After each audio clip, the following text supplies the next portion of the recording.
Non, je savais que je voulais éventuellement fonder une boîte, créer quelque chose, mais dans quel secteur, comment et pourquoi, si tu veux, j'avais pas encore les trucs.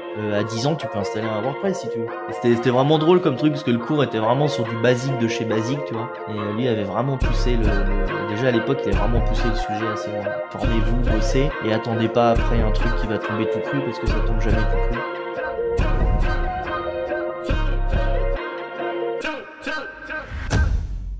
Salut à tous et bienvenue dans le podcast Sans filtre. Aujourd'hui, on reçoit Elliot Bobier, cofondateur de Content Rank, mais aussi conférencier dans SEO by Night. Elliot, merci d'être présent pour cet épisode. Je vais te poser deux petites questions, histoire de commencer le podcast gentiment. Est-ce que tu peux nous dire qui tu es et ce que tu fais brièvement? Et bonjour à vous, merci de m'accueillir chez vous. Donc Elliot, cofondateur de Content Rank, qui est une plateforme de rédaction de contenu optimisé pour les SEO. Je fais pas mal de choses, du référencement depuis un petit peu avant les années 2010, co-organisateur du SEO by Night, renommé SEO Summit maintenant, vice-président du SEO Camp, consultant SEO, et globalement, j'ai une agence de référencement naturel où on fait aussi de la création de contenu puis de l'accompagnement client de manière classique. Yes, top, belle présentation. Nous, on aime bien commencer par l'enfance, donc chronologiquement. Et est-ce que tu as un souvenir qui t'a vraiment marqué dans le rôle que tu es devenu maintenant? On va loin? Non, pas spécialement. J'ai pas de. Je sais que j'aimais bien, si tu veux, pour remonter un peu plus loin, m'occuper de tout ce qui était organisation ou genre de choses, tu vois, genre les photos de classe, récolter les sous pour aller acheter la photo de classe chez parce que à l'époque c'était pas les écoles qui s'en occupaient. C'était nous, si on voulait faire une photo de classe, on se récoltait nos sous, on allait chez le photographe et il y avait encore les photos papier à l'époque. Donc non, ce genre de truc où si tu veux, il y en avait des permanences de s'occuper je sais plus, ça avait un nom, c'est l'espèce de boulangerie pour les pains au chocolat de la récré, genre tu vois, dès qu'il y avait un peu d'orga ou de choses à faire, j'aimais bien mettre mon nez dedans. Et on était un groupe de potes à organiser plutôt ce genre de choses. C'est peut-être ce qui représenterait le plus, tu vois, ce que je fais aujourd'hui en termes de, de gestion de projet, on va dire, ou de prise en main des choses. Mais ce que je fais aujourd'hui est quand même assez loin du milieu même scolaire ou même sportif ou loisir, quoi. Hop hop hop. Avant de continuer l'épisode, je t'invite à cliquer sur le premier lien dans la description. On t'a réservé une petite surprise. Tu pensais déjà à l'indépendance à ce moment-là ou c'était comme ça, tu faisais plus comme ça le... J'avais déjà un plan en 5 étapes pour l'indépendance financière, puis pour finir à Dubaï. Non, je plaisante. Non, non, même pas. Je savais juste que j'avais envie de m'occuper de trucs. J'aimais bien prendre les choses en main. J'aimais pas trop rester de manière passive à typiquement être sur la photo de classe et basta. J'aimais bien comprendre les choses, comment ça fonctionnait, voir comment on pouvait les améliorer. C'était plutôt ça, tu vois, derrière, mais vraiment classique, hein. T'as souvent, quand t'écoutes les podcasts, des intervenants qui te disent que déjà à 4 ans, il pensait à je sais pas quoi, qu'il avait lu 10 bouquins, il avait lu Chen Tzu, l'art de la guerre à 5 ans, il avait déjà son plan sur les 30 prochaines années. Pas du tout, non, c'était vraiment pour m'occuper, comprendre les trucs. Tu vois, c'était plus un côté intellectuel de se dire comment ça fonctionne. Est-ce qu'il y a moyen d'améliorer ou pas les choses que d'avoir un plan engrangé sur longtemps, quoi. Et c'est pour ça que nous aussi, on aime bien poser cette question, et d'essayer de suivre, tu sais, un cursus un peu de l'enfance, l'adolescence, etc. Parce que, comme le dit notre nom de podcast, on est sans filtre et on aime bien savoir un petit peu l'histoire authentique de la personne. Et du coup, justement, au lycée, t'étais quel genre de personne? J'étais quand même assez scolaire, hein, faut bien le dire. Non, j'aimais bien les trucs organisés. S'il y avait des devoirs, je les faisais. Genre, tu vois, j'étais pas du tout. Je me suis jamais posé la question de savoir si le cursus scolaire correspondait derrière à ce que j'allais faire ou pas, ni est-ce que ça servait ou est-ce que ça servait pas. J'appliquais un peu bêtement les trucs. Bon, avec des matières plus ou moins, je voyais déjà que c'était débile. Si tu veux, les cours de flûte et de musique, j'avais déjà compris que ça servait à rien. Les trucs d'art plastique pour tout le monde, c'est t'es artiste ou tu l'as pas, donc j'avais déjà compris que c'était du temps perdu. Mais au-delà de ça, non, c'était assez scolaire classique sans me poser trop de questions, est-ce que ça allait servir ou pas, tu vois. Je voyais bien que les maths, ça aidait quand même à formater le cerveau, apprendre à écrire et à écrire un texte, une rédaction, formuler du contenu. Je voyais bien que ça allait servir à quelque chose. Même la philosophie, ça permettait aussi de cogiter un petit peu, tu vois. C'est important de comprendre l'histoire géo, de savoir où tu te positionnes, avoir un peu de culture sur. Donc non, vraiment plutôt classique. Mais encore une fois, j'aimais bien. Tu vois, il y avait souvent il y avait les CDI à l'époque, je sais pas si ça existe encore, mais on bricolait j'étais en filière mathématique, tu vois, donc on bricolait les TXI et les calculatrices. On pouvait se foutre dessus des formules, soit les cours, soit des jeux, tu sais, c'est vraiment les tout débuts même pas des consoles de jeux, des calculatrices, donc on essayait de se bricoler quelques petits programmes, de se passer les trucs, de se les transférer, tu vois. J'aime bien bricoler ce genre de trucs, mais au-delà, franchement, vraiment classique. Et je j'étais pas dans une logique de dire ça sert ou ça sert pas, tu vois. C'était plutôt bon, globalement, si tout le monde suit cette lignée-là, suivons-la et puis on verra bien par la suite, quoi. Ouais, bien sûr. Et dans cette optique, t'as fait des études supérieures ou tu t'es mis à travailler? Non, alors je voulais. Mes parents avaient la forte intuition que monter en bac+5, ça allait servir à quelque chose.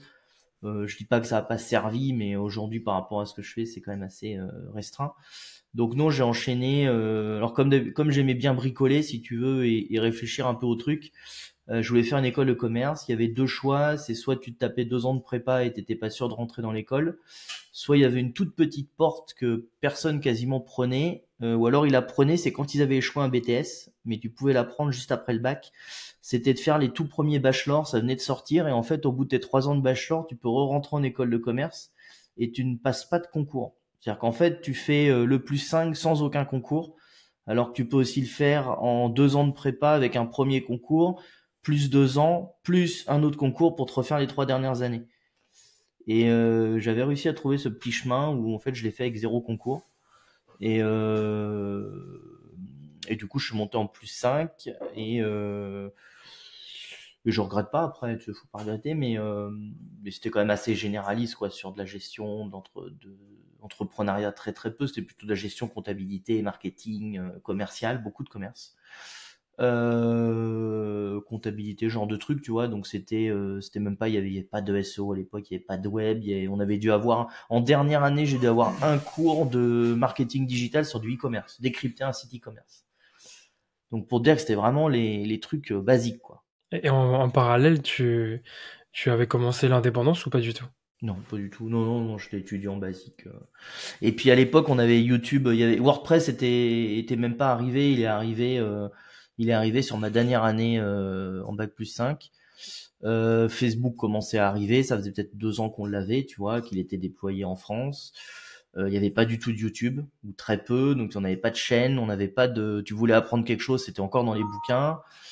Moi, comme j'aimais bien fouiller aussi, je faisais dès qu'il y avait genre en tant qu'étudiant, que ce soit Toulouse, Bordeaux, on avait accès, si tu veux, aux trucs un peu CCI, chambre de commerce, des métiers et tout. Donc il y avait souvent des petites réunions de chefs d'entreprise, de trucs comme ça. On pouvait assister à des conférences, donc j'aimais bien les mettre mon nez dedans. Donc c'était les seules choses où on avait vraiment un côté business entreprise.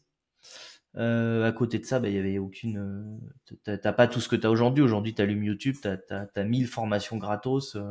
Si tu fouilles un petit peu entre podcasts, début de formation, que tu te fais un plan un peu organisé, t'arrives à te former gratos. Maintenant, avant, il y avait pas du tout ça, quoi. Donc, on était quand même formaté à ce que le prof et à ce que le cursus t'apprenait, quoi. Et du coup, à cette période, quand tu es en bac+5, est-ce que t'as des rêves, des ambitions, tu te dis, tiens, j'aimerais peut-être faire ça dans quelques années, tu commences un peu à te projeter, sans partir non plus sur se projeter sur 30 ans, mais se dire, bon, bah, tiens, je commence à avoir certaines idées, toi, par exemple. Ouais, j'étais en alternance dans une agence de design industriel. Donc en fait, déjà, ça m'apprenait un nouveau métier. Ça m'apprenait le commercial B2B. Et je voyais que je voulais faire, si tu veux, quelque chose je voulais pas faire le bête commercial. Je voulais pas me retrouver dans un grand groupe, avoir un tout petit numéro, un tout petit job. Mais ce que je voulais faire, en fait, c'était pas très clair, quoi. Est-ce que c'était Surtout en plus quand tu bosses quand t'es sur Bordeaux, ça tourne beaucoup autour de t'as pas grande Toulouse, t'as si tu veux l'aviation. Bordeaux, c'est tout ce qui va être viticole, champagne et marketing du vin. Tout tourne autour de ça en fait. T'as pas grand business. Les seules boîtes qu'il y a, c'est des producteurs de vin. Après, c'est des ventes de matériel ou d'équipement. Ou après, c'est là pour réaliser le vin, si tu veux, ou le champagne. Donc, t'as pas énormément d'économies qui tournent ailleurs que ça. Donc non, je savais que je voulais éventuellement fonder une boîte, créer quelque chose, mais dans quel secteur, comment et pourquoi, si tu veux, j'avais pas encore les trucs. Mais pareil, je me disais que ça allait bien venir, qu'il y avait encore le temps, donc je me suis dit déjà commençons par apprendre à vendre des choses, du commercial plus classique, et puis on avisera quoi. Et ça a été ta première formation sur le terrain, du coup, quand tu étais commercial en B2B, ou tu avais fait des choses un peu plus concrètes En aussi B2B, avant? ouais, non, avant j'ai fait pas mal de stages, parce que l'intérêt des bachelors à l'époque, ce qui est plus le cas maintenant, je crois, mais c'est que c'était vraiment terre à terre, quoi. Tu vois, t'avais vraiment quand on apprenait le commercial, on avait une semaine de phoning pour prendre des rendez-vous, tu vois. Donc c'était vraiment des choses concrètes. Donc non, j'avais déjà fait de la vente en point de vente, j'avais déjà fait de la vente en magasin, j'avais déjà fait du merchandising, quelques trucs. Mais là, c'était vraiment le projet, le suivi, parce que pendant 2 ans d'alternance, tu peux suivre un projet. Donc c'était pas juste une petite mission d'un mois ou deux où tu fais ton truc et basta, ou tu suis, je sais pas, la migration des soldes d'été à soldes d'hiver et ça te fait 1 mois, 2 mois, tu vois. Donc non, c'était vraiment un projet qui était à suivre, qui était sympa et très concret. Puis B2B, donc tu vois beaucoup plus de choses, tu vois des business, tu vois des entreprises, tu vois, je commençais à voir un peu le fonctionnement de plein de boîtes qui avaient des activités un peu insoupçonnées, qui avaient des mecs qui faisaient des millions avec je me rappelle de trucs, c'était des matériaux qui viennent se pluguer sur une citerne pour venir faire rentrer de l'air, oui ou non, et le mec faisait des millions parce qu'ils étaient deux à avoir ça, quoi. Et tout le milieu du pétrole, on avait besoin, dès que tu avais du liquide dans une citerne, ils avaient besoin de sa solution. Donc tu vois, c'est là déjà que je voyais qu'en fait, bah, t'as plein de boîtes pas connues, qu'il y avait plein d'industries un peu pas souterraines, mais tu sais, que tu insoupçonnées, quoi, en fait. Et voilà, mais encore une fois, je savais pas trop. Si tu veux, j'ai jamais vu trop voulu voir loin devant. Je me disais, faisons déjà cette année en tant que commercial. L'année d'après, c'était un peu plus, j'étais plus autonome. Donc je me suis dit, voilà, soyons autonomes. Et puis après, on verra ce qui amène, quoi. Tu vivais au jour le jour, en gros. Ouais, ou au moins tous les 6 mois, quoi. Mais non, mais il y avait pas de, tu sais, faut bien comprendre la diff, hein. C'est qu'il y avait pas, t'avais personne sur YouTube ou sur je sais pas quel canal qui te disait, regarde, moi j'ai 18 ans, je suis déjà barré à Malte, un machin, je fais ceci, je fais cela. Donc t'avais que ton environnement. Donc en fait, autour de moi, c'était que des gens qui avaient un stage dans la même typologie. Éventuellement, dans mes potes, il y avait papa qui avait une grosse boîte et il savait qu'il allait reprendre. Voilà, si tu veux, il y avait pas, tu t'avais pas de vision si tu connaissais pas au-delà de ton cercle, t'avais pas forcément la vision de ce qui pouvait se faire ou pas, quoi. T'as raison de le préciser, parce que c'est vrai qu'il y a, comme tu disais avant, il y avait pas YouTube, etc. Il y avait vraiment peu de choses pour apprendre, et maintenant c'est quand même beaucoup plus simple d'entreprendre. Ouais, c'est vraiment la limite du truc, c'est que aujourd'hui tu peux te dire, ok, je suis, d'ailleurs les vendeurs de vent et de rêve, je sais pas par lequel faut commencer, mais on joue beaucoup, c'est comment expliquer, c'est de dire voilà, là aujourd'hui t'es là, mais demain tu pourrais être ici et regarde tous ceux qui ont réussi. Là on n'avait pas ça, c'est-à-dire que soit tu te retrouvais avec une personne qui revenait, et je sais pas comment tu le croisais par connaissance, qui revenait de Malte et qui te disait bah si moi j'étais faire un stage là-haut, c'est génial. Euh, Même tu vois là aujourd'hui tu veux contacter des gens par n'importe quel créneau qui sont à Malte, et avant d'arriver tu veux trouver ton Airbnb tout autre. Avant on n'avait pas ça. Toi même pour l'année d'étranger, parce qu'il fallait, on faisait une année à l'étranger, même pour trouver l'année à l'étranger, c'était pour trouver des infos des gens sur place, c'était déjà un peu compliqué, quoi. Il y avait Skype, il y avait tous ces trucs là, mais il n'y avait pas toutes les communautés et tous les réseaux sociaux que tu as aujourd'hui qui te permettent de te mettre en relation avec c'était les premiers groupes Facebook, donc t'essayais de trouver le groupe qui correspondait à la communauté, tu rentrais dans le groupe et t'essayais de trouver quelqu'un qui était sur place ou qui y avait été, tu vois. Là maintenant aujourd'hui, en quelques clics, t'as la communauté ou t'as le compte TikTok ou t'as le compte Twitter qui correspond aux gens qui y ont été, tu vois. Donc ouais, c'est pour ça qu'il faut se mettre dans la démarche aussi de se dire aujourd'hui, tu peux te dire qu'à 14 ou 15 ans, tu as des jeunes qui ont déjà creusé plein de types de monétisation parce qu'ils l'ont vu. Nous à l'époque, si tu tombais dans un groupe de gens où quelqu'un avait fait quelque chose, oui, mais c'était super peu probable en tant qu'étudiant, quoi. Ouais, et encore, c'était tellement peu commun que tu disais, tu rigolais ou t'avais un peu du mal à le croire. Bah ouais, et puis même faut pas oublier que pour installer un WordPress, moi je l'ai appris en dernière année parce qu'un copain le faisait et que c'était avec le FTP, on glissait dans FileZilla, ça marchait une fois sur quatre. Les hébergeurs, bah ça coûtait cher, t'avais pas un truc à 100 balles par an qui te permet d'être illimité comme un node de Switch, tu vois. Donc tu fallait déjà trouver un hébergeur, il y avait qu'OVH, ça paraissait compliqué. T'allais voir ton prof, on demandait, moi je me rappelle même le mec en market, il était à la rue, il disait oh faut aller voir une agence web, je sais même pas installer. Maintenant voilà, à 10 ans tu peux installer un WordPress si tu veux. Oui, c'est vrai que les outils sont même beaucoup plus simples et beaucoup plus accessibles. Comme tu dis, avant tout Ouais, ouais, coûtait quand ouais. même beaucoup d'argent, mais mine de rien. Et puis même si t'avais accès aux ressources, fallait savoir le faire. C'était pas non plus, tu vois, trouver les informations pour installer un. Ça se trouvait hein, si tu cherchais sur le web, t'avais plein de forums et tout, mais comment dire, la recherche d'entrée était beaucoup plus poussée qu'aujourd'hui. Aujourd'hui, tu peux découvrir le thème WordPress juste en allumant YouTube parce que même en ayant des centres d'intérêt qui sont un peu loin du biz, t'arrives à t'en rapprocher en fait. Et après, donc pour revenir, après le bac plus 5, du coup, t'as embrayé sur quoi? ESC Toulouse, une école de commerce qui était moins bien cotée à l'époque. Je crois qu'elle a gagné en cote maintenant. Mais non, le bachelor de l'ESC Toulouse, beaucoup d'opérationnel, de commercial, de market terrain, d'études clients, d'enquête, de vente directe, tu sais. Vraiment tout le côté. C'était un BTS entre guillemets, un peu un BTS vente amélioré avec une année supplémentaire, quoi. Et après, tu peux nous dire ce que t'as fait, comment tu t'es lancé, donc avec ce que tu fais par exemple maintenant, comment t'es arrivé dans tous ces projets par exemple? Bah en fait c'est assez simple, genre c'est assez simple oui et non. C'est après mes études, je suis rentré à Orléans pour comme j'avais vu mon alternance qui s'arrêtait, si tu veux, je voulais pas forcément continuer dans la branche. Je suis revenu à Orléans pour passer quelques vacances, puis me dire est-ce que si je repars, est-ce que je reste, qu'est-ce que je fais ou autre. Et puis de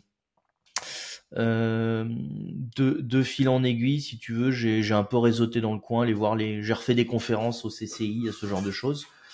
Euh, Parce qu'il y avait des invitations, parce que j'avais été proactif un peu d'aller sur le site et de voir ce qui se passait.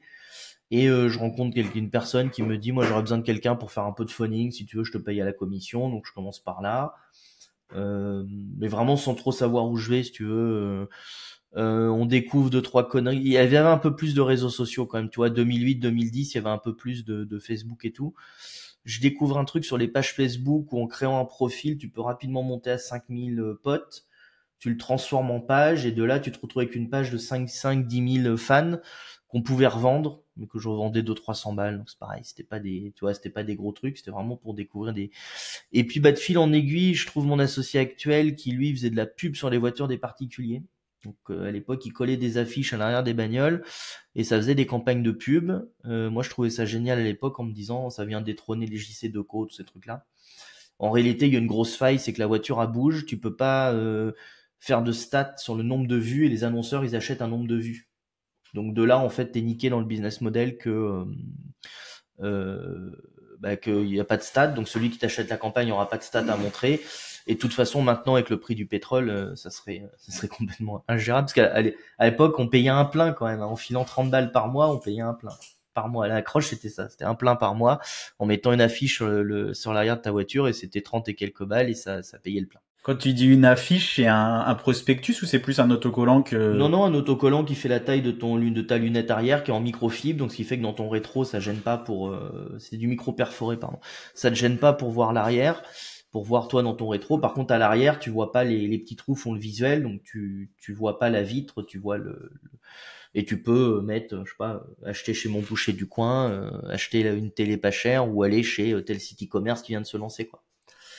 Donc si tu veux, c'est quand même relativement plus coûteux comme système. Bon, c'était galère. Ça prenait beaucoup à Paris sur les Smart, sur les petites voitures, parce qu'il y avait le côté amusant des Smart, des petits véhicules et tout aussi. Mais bon, toutes les boîtes qui ont fait ça ont fermé, donc ça devait pas être un bon business au final. Mais en fait, en démarchant cette activité, on s'est aperçu que les prospects avaient surtout besoin de flyers, de création graphique, de sites web. mon associé à l'époque faisait des sites web en HTML qui avaient tous la même tronche, on changeait les couleurs, le logo, mais on était dans les premières agences, tu vois, à faire des petits sites web. Bien avant les CMS, il y avait même pas de template WordPress, t'avais que des templates gratos ou alors tu pluguais le tien et tout, mais voilà, et du coup, on nous a demandé du référencement pour des trucs basiques, tu vois, genre électricien Orléans, école de langue Orléans, des premiers mots-clés, donc on s'est mis à faire ça. On vendait même pas la presta, c'était inclus dans le site web. Au début, c'était le packagé, donc pour 2000 balles ou même 900 balles, je crois, t'avais le site web, le référencement, le logo, le truc. Bref, c'était du grand n'importe quoi, mais comme tout le monde. Et puis petit à petit, on est monté par client jusqu'à faire du développement, du dev sur mesure, et vendre des applications métiers ou avec du Symfony, ce genre de trucs, vendre du PrestaShop, de l'e-commerce. Le référencement est devenu une presta à part. Et puis après, petit à petit, après 2014, on s'est spécialisé un peu dans le référencement. Puis moi, du coup, en m'y intéressant, je me suis intéressé à Olivier Andrieux. Quand tu fais les premières recherches sur le référencement, c'était du Andrieux, c'est toujours le cas, je pense, qui ressort. Et puis après, en fouillant vraiment, je suis tombé sur... en fait, la vraie histoire, si tu veux, c'est que je donnais des cours sur de la stratégie digitale. Et j'avais Romain Pirotte dans mes élèves au CESI, en école d'ingé à Nanterre. Et il y avait un des modules qui était le SEO, mais vraiment qui était comprendre pour des devs, faire comprendre à des devs le SEO. Tu utilises pas le CSS pour faire tes HN, c'est pas t'es pas ta mise en forme. Tu mets bien les balises title, méta machin. Tu fais attention aux les trucs vraiment basiques pour les devs. Et lui avait vraiment poussé le Black Hat très très loin déjà à l'époque. On devait être en 2014 ou 15, tu vois. Et donc du coup, il me donne 2-3 noms que que j'ai fouillé et j'ai trouvé ça super sympa. Donc du coup, je suis rentré dans le bootcamp de Laurent Borelli, après Paul Sanchez, Fred, les frères Perronnet, et ainsi de suite. Et puis depuis 2015, je suis resté dans l'écosystème en fait. Voilà un peu le cheminement, mais comme plein de gens classiques, je pense, agence de com, agence web SEO. Ouais, c'est marrant que tu nous parles de Romain Pirotte, parce que le dernier invité là qu'on a interviewé, c'était lui, et il nous a raconté la petite anecdote, comme quoi il t'avait comme prof. C'était vraiment drôle comme truc, parce que le cours était vraiment sur du basique de chez basique, tu vois. Et lui avait vraiment poussé déjà à l'époque, il a vraiment poussé le sujet assez loin. Ouais, c'est ce qu'il nous a raconté, ouais, c'est rigolo. Et du coup, l'agence, donc c'est une agence en gros de communication que vous avez créée à ce moment-là. T'as pas de communication, mais qui regroupe référencement, création de sites. Ouais, à l'époque, c'était vraiment agence de com au sens 390 du terme, tu vois. On fait tout et on fait rien en fait. Mais le petit artisan qui se lance et qui a pas de logo, allez, maintenant t'as un Canva ou t'as n'importe quel outil de génération gratos. Tu prends un marteau, t'écris machin plombier, t'as un beau logo. À l'époque, fallait quand même toucher un petit peu, quoi. Oui, c'était moins accessible. C'était moins facile, c'est vrai. Ouais, voilà. Donc il y avait les prospects avaient besoin de quelqu'un pour mettre un peu en forme le logo, faire le flyer, la carte de visite. Tu vois le package un peu classique. Maintenant, plus personne a besoin de flyer, plus personne a besoin de carte de visite. Genre plus personne a besoin de flyer, si, mais je veux dire, c'est plus le réflexe d'un artisan qui se lance. Il génère son site avec un Wix ou n'importe quel CMS d'un hébergeur ou un WordPress qu'un membre de sa famille lui fait. Il met son petit logo qu'il a trouvé sur Canva et il a son attirail de com. Il peut vendre, quoi. Il a pas besoin de plus, en fait. Et cette agence, vous la gérez toujours avec ton ami? Toujours, ouais, ça. Elle a pas changé dans le nom. C'est les marques qu'on a créées avec qui ont évolué, mais on fait plus de com, plus de logo, plus ce genre de trucs. On fait quasiment uniquement du référencement. Tu vois, même la partie site web et dev, on a arrêté. Donc on fait 100% du référencement et plus spécifiquement avec ContentRank de la rédaction de contenu. Pour les projets futurs, t'as quelque chose en préparation ou tu restes toujours dans ta même lancée actuellement? On a des trucs dans les tuyaux. On peut pas parler encore, mais ouais, il y a des trucs dans les tuyaux. Après, fondamentalement, il y a pas d'énormes changements, si tu veux. C'est de rester sur une plateforme de contenu, de plus réfléchir en humain ou en IA, mais de réfléchir en contenu de qualité. Moi, je reste persuadé que pour l'instant et dans les années à venir, ça sera encore un humain qui doit rédiger le contenu pour avoir un contenu de qualité. Par contre, il va s'aider de l'IA et cette méthode-là est complètement différente de l'IA générée relue par un humain. C'est encore un autre type de contenu pour moi, ça. Et le contenu complètement généré par l'IA est encore un autre type de contenu. Voilà. Mais nous, on se focus sur vraiment un humain qui rédige un contenu et qui s'aide des IA entre guillemets pour rédiger. peut-être pour avoir une définition, pour avoir un plan, pour chercher des angles d'attaque, pour voir, pour analyser les HN des concurrents, pour analyser la manière dont sont traités, dont les concurrents traitent l'information, les différents points de vue et différents angles, quels sont les angles manquants, les angles qui reviennent. Tu vois, vraiment faire tout ce travail en amont de traitement de l'info, mais au moment de rédiger, même si c'est l'IA qui met en forme, il aura tellement amené d'infos qu'on n'est plus du tout, et d'éléments. C'est-à-dire que l'IA, limite, fait une phrase avec 6 mots ou 7 mots ou une idée, mais on est très loin d'une IA qui a généré un contenu tout seul, quoi. Ouais, brut. Et j'ai une petite question à propos de ça, vu que je pense que vous avez pas mal de volume. Est-ce que vous avez fait des tests, par exemple, du contenu vraiment rédigé 100% humain sans s'aider de l'IA, et un autre, comme tu as expliqué à l'instant, en servant d'un plan sans faire du copier-coller non plus, et voir un petit peu les résultats, ce que ça donnait? Bah, sur des requêtes un peu travaillées de l'IA pure générée, ça tient pas. Mais ça tient pas pas parce que c'est de l'IA, parce que ça dit rien en fait. C'est du vent, c'est blabla. Il est important de prendre en compte de nombreux critères, parce que si vous prenez pas en compte ces critères-là, bah du coup vous allez faire un mauvais choix. Du coup, pour faire un bon choix, il est important de bien réfléchir. Ouais, super, merci. Donc ça c'est de l'IA. Quand je dis de l'IA, c'est 99% de ce qui est servi avec du OpenAI, quoi. Et après, par contre, un humain qui va utiliser de l'IA, soit il fait beaucoup mieux dans le même temps, soit il fait la même qualité qu'avant dans un temps beaucoup moindre, en fait. C'est-à-dire que soit c'est un outil de productivité, soit il s'en sert pour aller mieux, pour aller faire mieux et d'augmenter la qualité. Donc ça dépend de ce qui est attendu. Mais pour la même qualité SEO que les contenus que l'on rédigeait il y a 2-3 ans, il va mettre un quart d'heure ou 10 minutes, alors qu'avant il pouvait mettre sa demi-heure ou ses 40 minutes pour faire un 500-600 mots, par exemple, tu vois. Et en termes de résultats de placement, ça change rien que ce soit un humain qui retouche un petit peu de l'IA et... Alors non, moi vraiment l'humain qui relie de l'IA, c'est un type de contenu. Et ça, c'est très compliqué à faire tenir. Hein. C'est parce qu'un humain, il relie, mais comme il est feignant, l'humain, tout lui va en fait. Donc du coup, il change pas grand-chose sur de l'IA. Et puis vu qu'il clique sur un bouton et que ça lui génère 500 mots, il comprend pas pourquoi faudrait qu'il change. Donc moi, l'IA relu, j'y crois plus. On en a fait un petit peu, hein, mais je vois comment les clients l'ont relu. Ils relisent pas en fait. Ils disent que ça va bien. Et puis, quand tu relis, il faut avoir à l'esprit que chaque phrase peut être fausse. Il faut tout vérifier, ce qui est très chronophage, donc les gens ne le font pas. Parce que vu que tu relis des fois du contenu IA, au tout début, tous les gens relisaient en se disant l'étude est vraie, le magazine existe, c'est bien telle date, c'est bien tel truc. En fait, on a déjà mis quelques mois à s'apercevoir que c'était faux. Donc c'est complètement différent de relire de l'IA que rédiger avec l'IA. Et c'est vraiment deux points de vue complètement différents. Et rédiger avec l'IA, c'est lui demander des micro-tâches. Mais en fait, c'est d'avoir un petit stagiaire qui t'aide à côté. C'est-à-dire qu'au lieu de lire 5 contenus pour apprendre le sujet, tu dis à ton petit stagiaire de les lire et de te faire un résumé de chacun.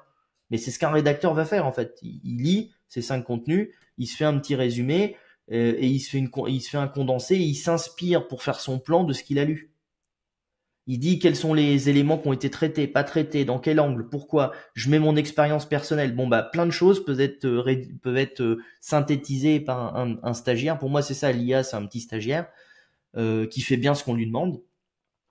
Et si tu veux aujourd'hui générer, je dis pas que générer des contenus IA qui se positionnent, c'est pas faisable.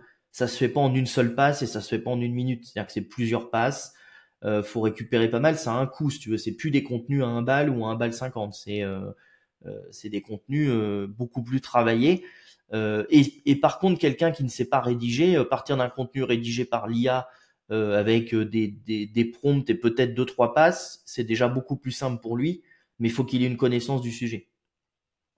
Donc nous, ce qu'on a vu, c'est que les textes qui peuvent être rédigés avec de l'IA ou par l'IA, du moment qu'ils sont bien complétés réellement, ils tiennent. C'est pas un problème.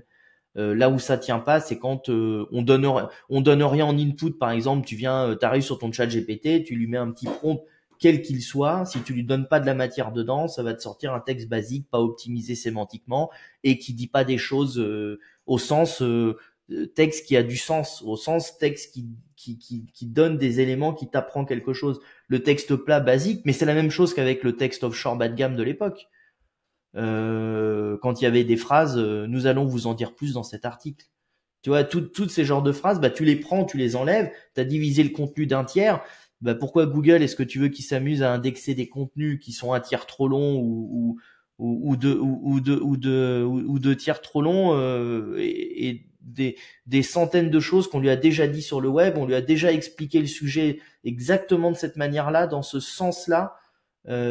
Pourquoi est-ce que tu veux qu'au terme du sens de ce que ça veut dire, il te réindexe encore? Tu vois? Peut-être que tu fais pas du duplicate parce que tu changes les mots, tu les mets pas dans le même ordre. Tout ça, c'est pas du duplicate content au proprement parler, mais c'est le même contenu qui dit encore une énième fois la même chose, quoi. Comment monter ma douche, tu vois, ou comment installer une douche. Ouais, c'est creux, ça a pas d'âme un peu.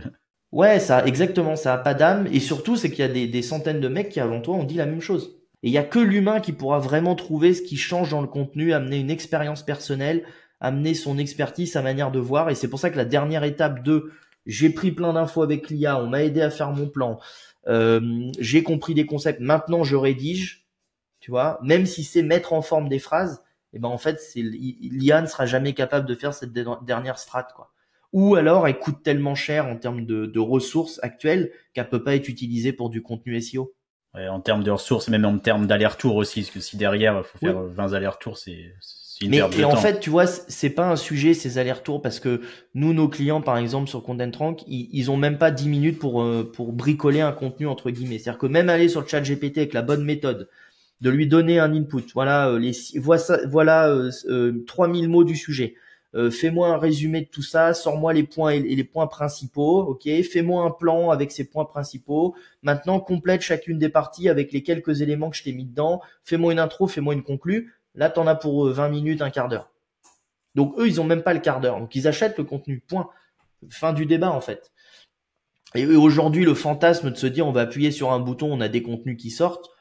Ça peut aller pour du netlinking, ça peut aller pour de la très longue traîne, ça peut aller pour du petit blog, il n'y a pas de problème. Mais le comportement de l'internaute qui arrive dessus, quand tu es dans des SERP où Google active, et maintenant des SERP où il active pas le learning to rank, il y en a vraiment pas beaucoup. Bah en fait, dès qu'on analyse le comportement de l'humain, bah, l'internaute il voit que c'est un contenu qui est pas qui lui donne pas vraiment des choses, qui répond pas vraiment à ce qu'il a envie, pas dans le sens intention de recherche, dans le sens où bah il a lu le contenu, il en sait pas plus, quoi, tu vois. Comment choisir mes chaussures pour ma randonnée, bah à la fin du contenu, il faut quand même que je sois capable de choisir mes pompes, tu vois. Et beaucoup les contenus IA très creux, tu les as pas, quoi. Mais cette réflexion que j'ai là, on a mis plus d'une année à la construire. Il a fallu faire beaucoup de tests. On y a cru au début, hein. Les courbes sémantiques des contenus étaient on arrivait à générer des contenus optimisés sémantiquement très très bien. On avait des superbes scores d'opti, voilà, on y a cru. Et puis on a testé, et puis on a vu que si on venait pas les compléter, ça avait du mal à rester, quoi. Et le learning to rank, c'est quoi exactement? Je connaissais pas. Je pense que pas mal de gens. En fait, c'est Google déclenche les algos pour identifier qui on classe en premier, qui on met en deuxième, qui on met en troisième. Donc ça, c'est les algos de scoring avec les classements que l'on connaît actuellement. Et après, Google déclenche une analyse de la SERP, c'est-à-dire qu'il regarde le comportement de l'internaute depuis la SERP et sur le site. Alors, il n'a pas accès à tout, mais avec Chrome, l'environnement Chrome, Android, il a accès à beaucoup de choses. Et puis, il a accès aussi à la Search Console et à tous les outils d'analytics et de metrics. Mais même sans tous ces outils, il peut le savoir avec Chrome. Il voit bien qu'un internaute ne reste pas sur un site web ou ressort et que, par exemple, il continue sa recherche. Il voit à quel moment il stoppe sa recherche. J'étais sur le site 1, je rentre, je reste quelques secondes, je ressors, je vais sur le site 2, et je ferme ma fenêtre. Je ressors du site 2, je ferme ma recherche. Bon, bah, le site 2 a répondu à ma question. Peut-être parce qu'il a complété le site 1, mais mine de rien, ça veut dire que le site 1 n'a pas amené la totalité de la réponse. Et donc tous ces signaux-là, Google les interprète pour dire est-ce que je continue avec ce classement-là ou est-ce que j'améliore mon classement. Et au final, il y a que les signaux des internautes qui peuvent définir si le classement d'une SERP, donc d'un résultat de recherche sur Google, est pertinent ou pas, quoi.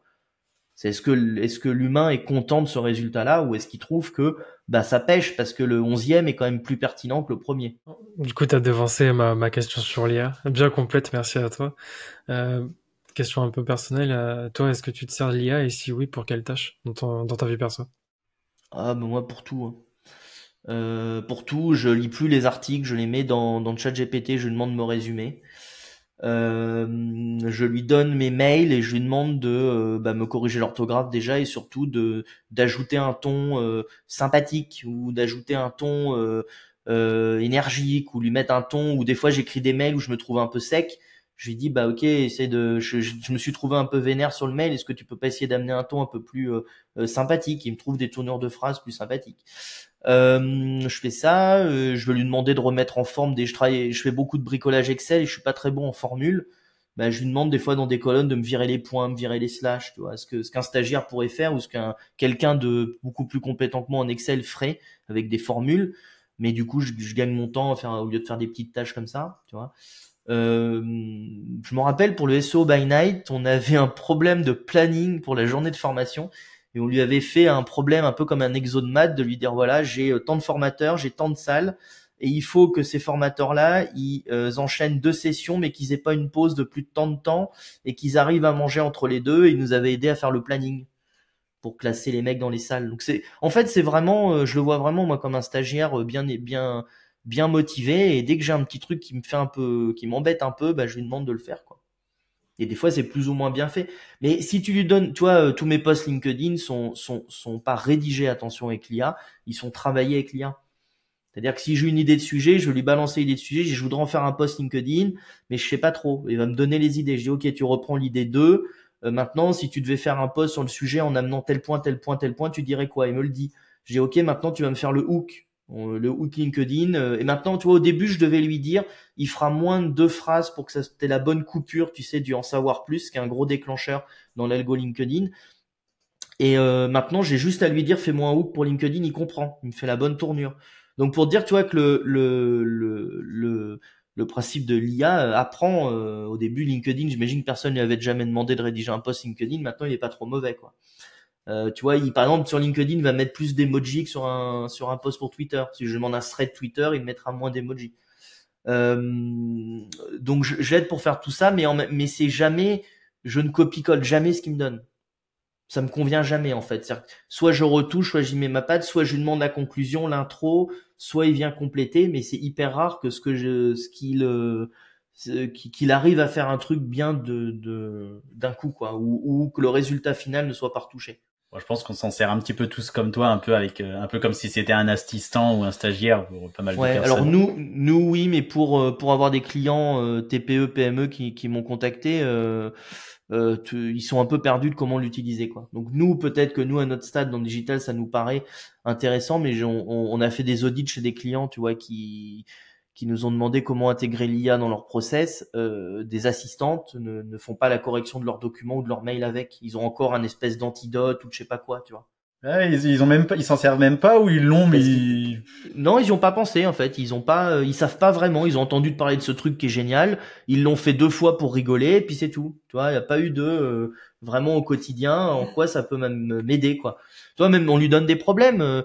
Je voudrais, j'ai tel truc, j'aimerais proposer à mon client tel ça. Quels arguments tu trouverais? Tu vois, plein de petites choses comme ça. Alors il y a des fois c'est nul, hein, il dit des trucs tu fermes la fenêtre en disant ouais merci l'IA, et puis des fois c'est bien, ça t'aide ou ça mûrit ta réflexion, mais c'est un peu tu sais, des fois t'as besoin de quelqu'un pour faire du ping-pong pour t'aider dans ta réflexion. Oui, mais même un brainstorming un petit peu des fois. Exactement, ouais, complètement, c'est complètement ça le brainstorming. Brainstormer tout seul des fois c'est compliqué. Là avec une IA tu brainstormes tout seul avec ce qu'elle peut te répondre ou ce que toi tu peux lui renvoyer, quoi. Je valide complètement ce que tu dis, parce que quand on a débuté, qu'on a créé le podcast avec Mehdi, on s'est dit tiens, on va chercher les idées, les thèmes avec l'IA. Et puis en fait, on s'est rendu compte avec les résultats que c'était des résultats qui nous correspondaient pas du tout. Et en fait, à partir de ces résultats-là, on a discuté, on a brainstormé pour le coup à 2, et on a fait des choix qui nous correspondaient plus. Mais tu vois, typiquement pour poser des questions à quand je prépare mes interviews, je fais des trucs comme ça, j'essaie de compiler des infos sur quelqu'un, je lui donne en vrac, mais même sans mise en forme, hein, je prends des copier-coller de 5-6 sites différents, je lui dis voilà qui est la personne que je vais interviewer, ok, et je lui mets en dessous, maintenant, essaie de me trouver des questions un peu pertinentes que les gens n'ont pas l'habitude de lui poser, ou donne-moi les grandes lignes, tu vois, j'essaie beaucoup de faire par entonnoir, et des fois il sort des trucs intéressants où on n'aurait pas pensé. Donc Donc c'est un des axes, mais encore une fois, c'est des allers-retours et j'insiste là-dessus, c'est beaucoup d'allers-retours. Lui pose une question et qu'il réponde entre guillemets tel qu'on l'attend et qu'on prenne la réponse comme argent comptant. C'est très rare que ça arrive, quoi. Ça arrive, mais T'as raison de le préciser, parce que c'est vrai qu'il faut pas s'en servir brut et de prendre tout ce qu'il donne et de faire des copier-coller, de se dire c'est une vérité ou c'est parfait, quoi. Puis tu le sens. Genre les posts que tu lis ou les articles full IA, tu les sens maintenant à 100 mètres. Euh, et tu les sens pas parce que c'est de l'IA avec ce que les soi-disant patterns ou soi-disant marqueurs. Tu les sens parce que y a rien derrière en fait. Il y a aucune émotion, il y a aucune âme comme tu disais tout à l'heure. Il y a même des fois pas d'infos pertinentes. Il y a rien de nouveau et d'innovant dans le truc vu que bah oui, le dataset avec lequel il a appris, c'est ce qu'on a sur le web. Donc il va rien t'amener entre guillemets de nouveau quoi. À moins que tu lui dises d'aller plus loin ou d'outrepasser tout ce qui a été dit sur le sujet pour selon se dire au niveau dans l'avenir qu'est-ce qu'il pourrait se passer, tu vois, ce genre de truc. Mais encore une fois, c'est des allers-retours avec une question bien précise. Et maintenant, on va faire un petit retour en arrière, un petit peu changement de changement de sujet par rapport à l'IA. Qu'est-ce que tu te dirais à ton toi de 16 ans si tu le voyais là maintenant? Alors encore une fois, c'est hyper compliqué parce que à 16 ans, on n'avait pas toutes ces technos-là. Je pourrais même pas lui dire d'apprendre à coder parce que ça serait à l'époque, ça devait être du C++ et du C# ou je sais pas quoi, donc ça m'aurait pas servi à grand chose.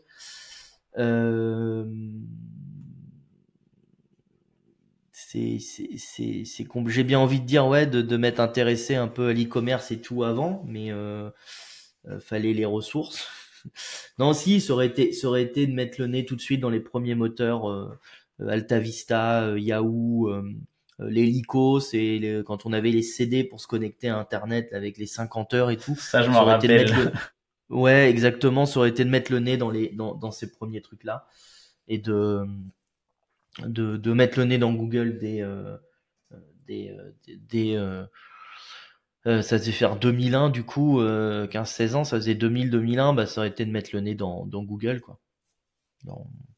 Vraiment alors même avant Google, ça devait être prépondérément, ça devait être Yahoo je pense. Il y avait Yahoo et Lycos, je crois, il y avait pas mal avec le chien noir là. Je sais même pas où il en était. Mais non, au moins de mettre le nez dans un Yahoo, de regarder un peu cet univers qui était un peu flou, hein, parce que la problématique de recherche, elle était assez ignorée à l'époque, quoi. Oui, bah, c'est sûr. Donc ouais, non, ça serait ça, mettre le nez dans tous ces trucs d'annuaire. Et est-ce que tu as une personne qui t'a inspiré au cours de ta vie ou vraiment qui t'a marqué? On peut dire un mentor sans que ça, c'est pas non plus spécialement un mentor, mais quelqu'un que tu as envie de peut-être même faire une dédicace ou autre. En fait, ça a jamais été une personne parce plusieurs, hein. Ouais, parce qu'en fait, moi, je suis toujours parti du principe que quand une personne, tu commences à l'entendre se répéter, c'est que t'es arrivé un peu au bout de ce qu'elle pouvait te transmettre. Et il y a personne qui est genre comment dire. L'histoire qu'on te montre, c'est l'histoire, tu vois, comme Google qui te dit oui, on avait réfléchi à, du coup, on a pensé que, et on a acquis une société pour monétiser, blabla. En fait, en réalité, ils savaient pas où ils allaient. Chaque jour, ils étaient pas sûrs que la boîte soit encore ouverte le lendemain, et ils ont eu la chance de tomber sur une boîte d'ads qui a trouvé leur modèle économique et ainsi de suite, tu vois. Donc en fait, ça s'est construit au fur et à mesure, mais quand tu écoutes le message 20 ans après, c'est on avait prédit le plan et on savait exactement où on allait, alors que pour tous ceux qui ont vécu l'époque, quand d'autres personnes qui sont moins médiatisées répondent ou que t'écoutes les interviews, qui répondent aux questions, ils disent clairement non, c'était l'anarchie, on savait pas où on allait, voilà. Donc c'est pour ça, t'as le plan et t'as vraiment ce que le mec t'apporte. Mais tu vois des gens comme mine de rien Laurent Bourrelli sur la partie bon cocon sémantique, marketing et tout, mais vraiment côté com aussi. Depuis 2014-15, il nous parle de faire de la vidéo, il nous parle des micro-formats, et il parle du contenu autre que le texte.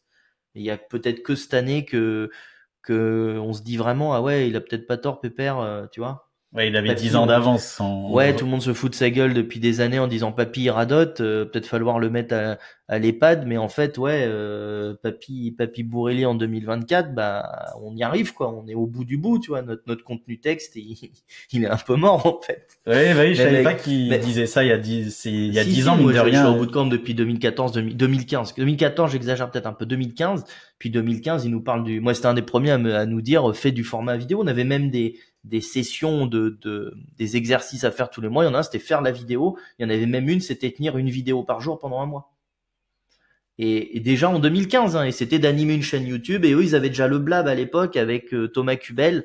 Il y avait même aucun logiciel de stream. C'était basé sur la techno YouTube.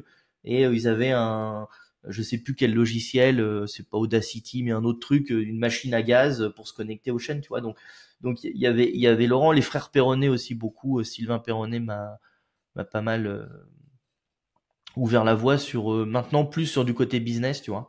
Il est très très fort en business et en orga d'entreprise et en stratégie.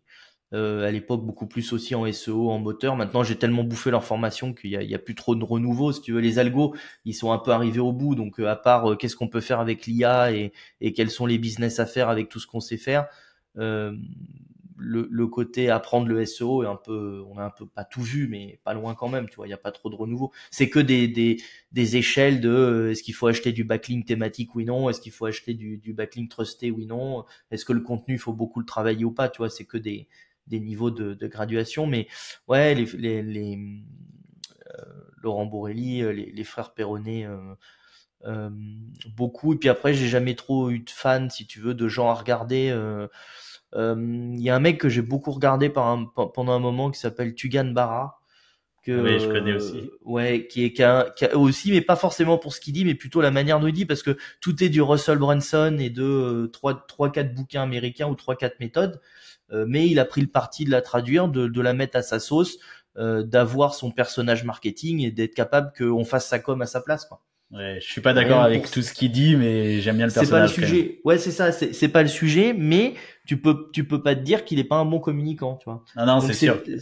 c'est pas faire un tunnel de vente que j'ai appris avec lui, mais c'est communiquer d'une manière. Euh, tu vois, voilà, c'est un peu cet esprit-là. Voilà. Après, dans les gens qui vendent des formations et tout, tu vois, je regarde un peu ce que fait Alec Henry ou Sama Hamar. J'aime bien Yomi Denzel aussi. Pas pour ce qu'ils disent, parce qu'il y a beaucoup de choses autour, mais la manière dont ils ont créé, tu vois, la chaîne YouTube s'est quand même développée, ils arrivent quand même à avoir une audience, ils vendent des choses quelque part, c'est contestable, tu vois, comme un Sébastien Cerise, tout le monde a hurlé à l'époque, mais il n'empêche que sa méthode de vente orchestrée était quand même belle, tu vois. Et son produit au milieu, tu peux dire ce que tu veux, si tu avais envie de te sortir les doigts et d'apprendre, tu t'avais la matière. Comme la formation de Yomi Denzel. Nous monter un Shopify et tout, ça nous paraît, entre guillemets, basique, facile. On sait qu'on peut l'apprendre sur YouTube. Il y a plein de gens, ils ont besoin d'être pris par la main et d'être accompagnés.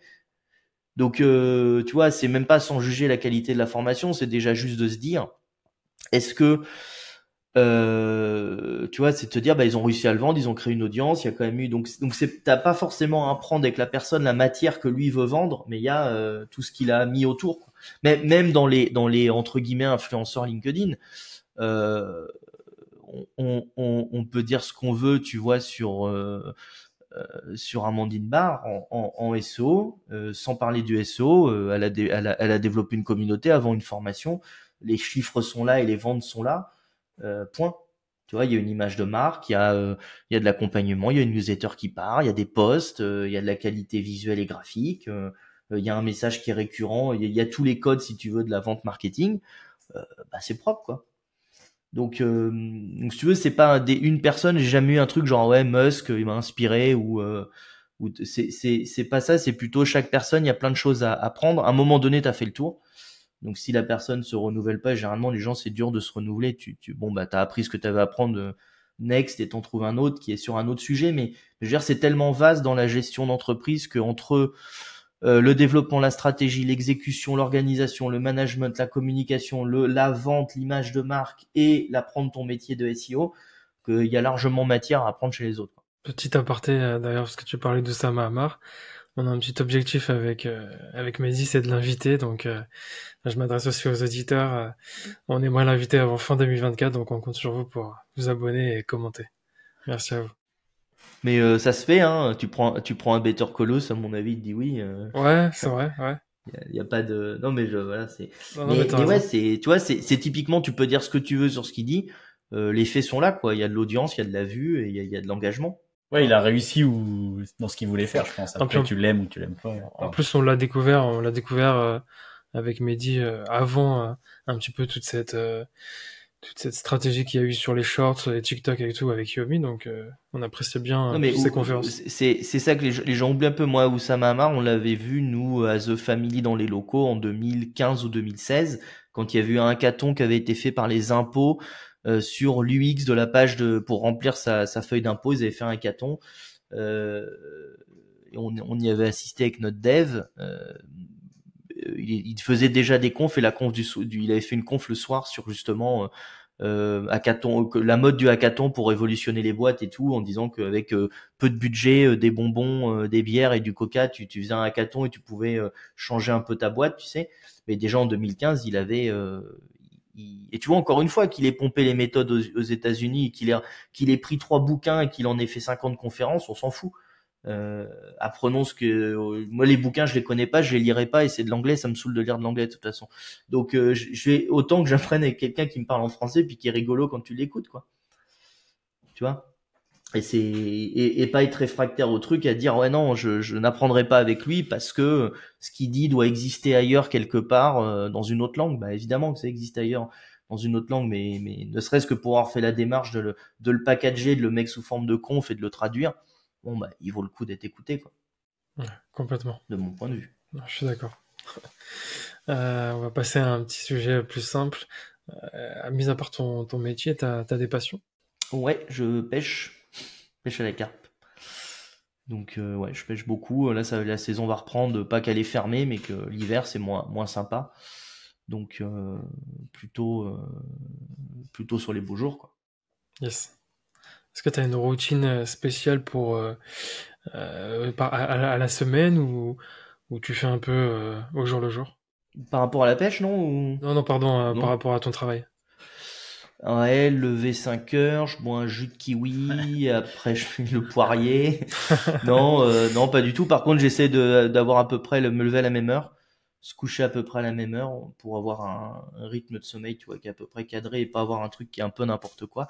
Mais non, non, pas de rythme, pas de rituel et puis j'en veux pas parce que alors il y en a qui disent que c'est très bien, d'autres que c'est pas bien, mais le seul rythme que j'ai, si tu veux, de rythme, c'est d'organiser le matin à peu près dans mon agenda mes planches horaires.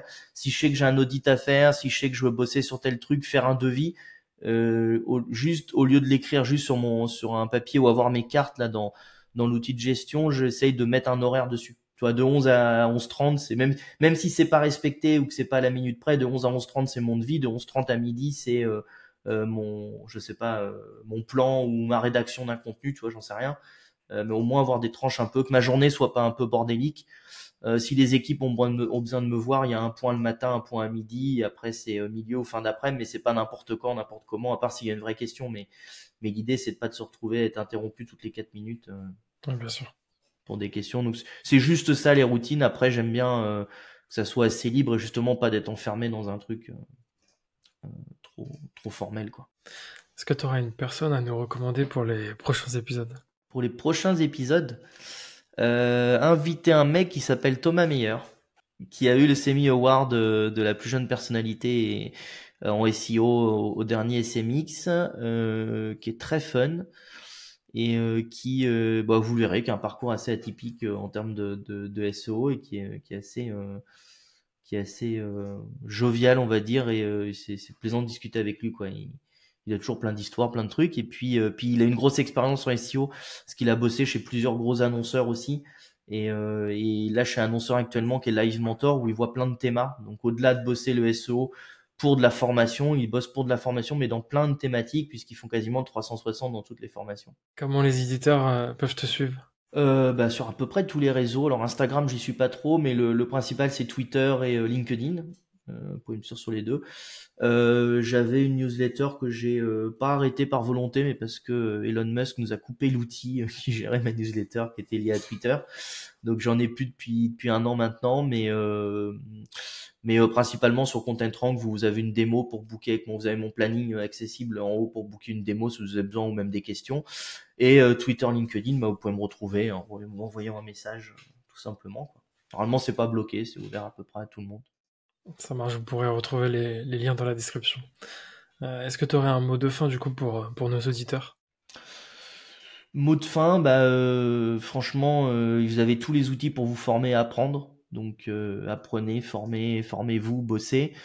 Et attendez pas après un truc qui va tomber tout cru, parce que ça tombe jamais tout cru. Donc n'importe quel sujet, c'est beaucoup d'heures de formation, beaucoup de temps, beaucoup d'énergie. Et pareil, attendez pas d'être formé à 100% pour vous lancer. Lancez-vous en ayant encore des choses à découvrir. Vous apprendrez bien sur le tas. Mais aujourd'hui, voilà, vous bloquez pas à vous dire il faut que j'attende telle formation, tel truc. Déjà, prenez YouTube. Même si vous allez regarder 15 heures et que sur les 15 heures, il y en aura 2 ou 3 heures de formatrice, c'est que du temps de gagner, parce que si vous aviez rien fait, vous auriez même pas écouté ces 3 heures-là. Vous auriez écouté du Deezer, du Spotify ou je sais pas quel daube. Mais au moins, voilà, vous bloquez pas à dire que ce qui est sur YouTube ce qui est gratuit sur YouTube n'a pas de valeur, parce que ça en a énormément. Et tu vois, je suis sur la chaîne SEO Camp, en train de remonter les vidéos pour l'événement de fin avril. D'ailleurs, je sais pas si l'épisode va sortir ou pas, mais si on est encore dans les temps, 25-26 avril, SEO Camp à Versailles. 2 journées, il y a plus de 40 conférences, donc si c'est passé, allez sur la chaîne voir les petits teasers et ce qui s'est passé sur l'événement. Si c'est à venir, vous pouvez prendre vos billets, c'est 2 belles journées. Et je regarde des conférences qui datent même de 2018, 2019, et tu vois, en les regardant après coup, je sens des appels du pied qu'on a complètement oubliés sur Discover et Google News, qui sont passés complètement à la trappe à l'époque, mais les mecs avaient donné des énormes tips, et on les comprend que des années après, quoi. Ouais, super. Bon, merci à toi et merci surtout aux nouveaux abonnés aussi. Merci pour ton temps du coup, Elliot. Je vous en prie, c'était vraiment avec plaisir. Et puis pour ceux qui nous regardent, pensez à vous abonner, commenter, liker et on se retrouve lundi prochain. Salut.